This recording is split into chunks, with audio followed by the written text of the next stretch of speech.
If you're a fan of political memoirs, but you really would rather approach it from a very different take, especially that engages a little more with nature, then today's book just might be for you. Today, I'll be reviewing Walk, Ride, Paddle by Senator Tim Kane. Welcome to Spencer Reads Everything. I'm your host, Spencer Duncan, and today I'm taking a look at a book that came out last year by Senator Tim Kane. He has been the senator for Virginia for some time now. Before that, he was the governor of Virginia, and he was a mayor of the city of Richmond, and he was Hillary Clinton's running mate. And this book certainly talks about all that. It gives you some of his background. He feels the need to fill you in a little bit on who he is, but really the purpose of this book, I'd say it's twofold. One is that he is exploring some of the most valuable elements of nature in the state of Virginia. He goes canoeing down the James River. He hikes, I believe, all of the Appalachian Trail that is in the state of Virginia, which is more of the Appalachian Trail than I believe any other state has.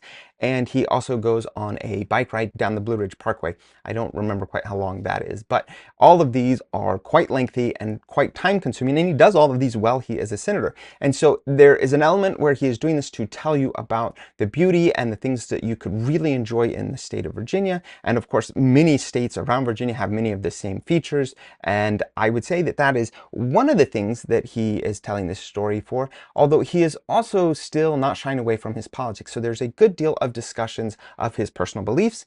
Like I said, he does go into his background, and he is doing all of this during the Trump administration and the first half of the Biden administration. And so that's another thing that he is spending a good deal of time discussing. So as he is telling you all the things that are going on politically and around the world, as he is also taking on these rather long adventures, and he is trying to weave in a little narrative of him trying to step away from the craziness of the world, trying to enjoy everything around him, but also he is still very much committed to all the changes and all the different things that are going on, not just in the Trump and Biden administrations, but of course with the pandemic and all the different things that made the time that he was doing this a very eventful time in the events around the world. And so he's mixing those two. And so his discussion of politics and nature and all of that is in here. Although I would say that his personal political beliefs, they're certainly there. I would not say that they overwhelm this book. And so when it comes to recommending this book for individuals, if you enjoy nature and if you are a native of Virginia, I think that you could enjoy this regardless of your political positions. But he certainly does take the opportunity to share what he believes politically. And so you may take issue with that, and that may be a reason why you might not want to pick up this book. But if you're like me and you enjoy not just nature and you enjoy this idea of these long stretches of trails or rivers or just anything that makes it a challenge above just a day hike, I think that you will find his discussions and his thoughts interesting and worth getting into. I don't know if Tim Kane has any other biography, so this may also be the best place to find just a little biography about him, or at least an autobiography about him. He does tell you a little bit about his life growing up. He actually grew up in the Kansas City area. He is not a native of Virginia, although he has been in Virginia pretty much his entire adult life. After he went to law school and spent some time practicing law, he then got into politics, and of course he does detail all of that. But it's not a straight narrative because that's not exactly his intention in this book. His main focus is, of course, this focus on nature.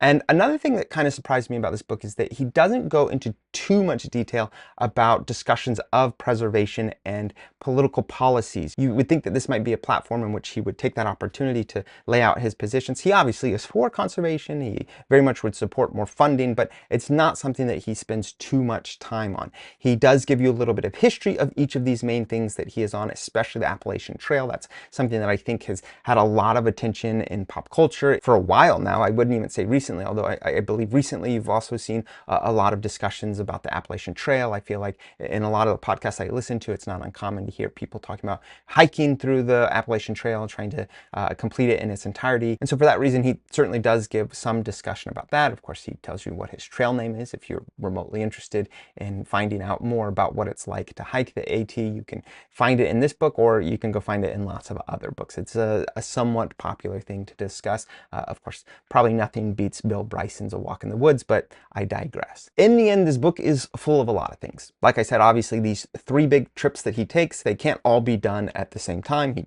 does have a lot to do as a U.S. senator, and some of them even have to be broken up among themselves. So he doesn't hike all of the AT at once. That has to be done over 2 or 3 trips. I don't remember exactly.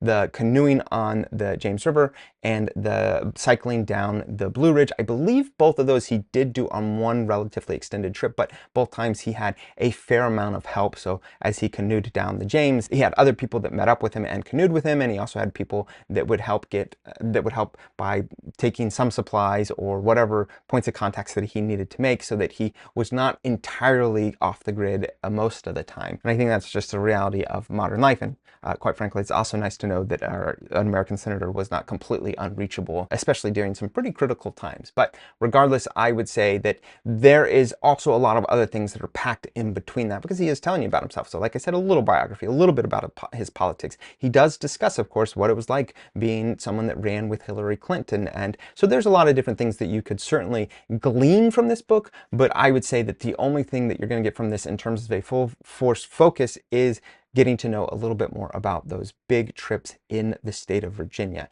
And I think that I personally found that interesting, and I think plenty of other people would find that interesting, and I think plenty of other people would find that interesting. Speaking of finding that interesting, so who is this book for? Well, if you are into politics, it probably is a good read just to get an idea of who Tim Kane is. I wouldn't say that it's great for an all-out biography, but I certainly think that you could get some concept of his personality, the things that he's into. You could certainly get a better idea of his approach to nature, and that I think does play into some of his thoughts on governance. You certainly can also get those little tidbits of his individual ideas and policies, and you can get some ideas about what exactly he likes about nature. That is all in there. I'd say by and large this is for individuals that are interested in exploring what it'd be like to take on those big tasks in Virginia. And of course, I'm sure that would be relatable, and I'm sure lots of other states you could think of something similarly, whether it's some other part of the Appalachian Trail or some other famous river, any of that. I'm sure that this is something that could be duplicated in more than just one place. But by and large, I think this should appeal to people that love nature, regardless of their thoughts on Tim Kane and his politics and his history.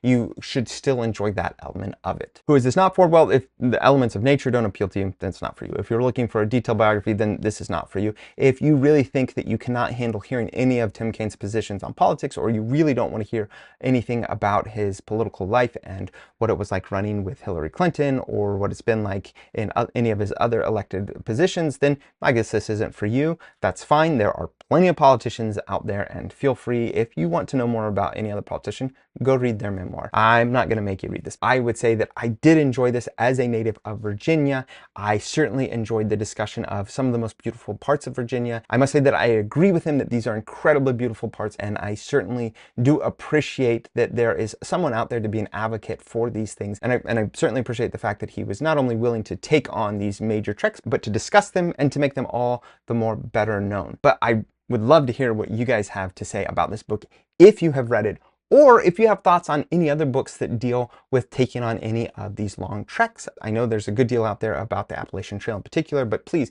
let me know if you have any other suggestions. Please put those in the comments, but don't forget to like, subscribe, turn on those notifications, and until next time, keep those pages turning.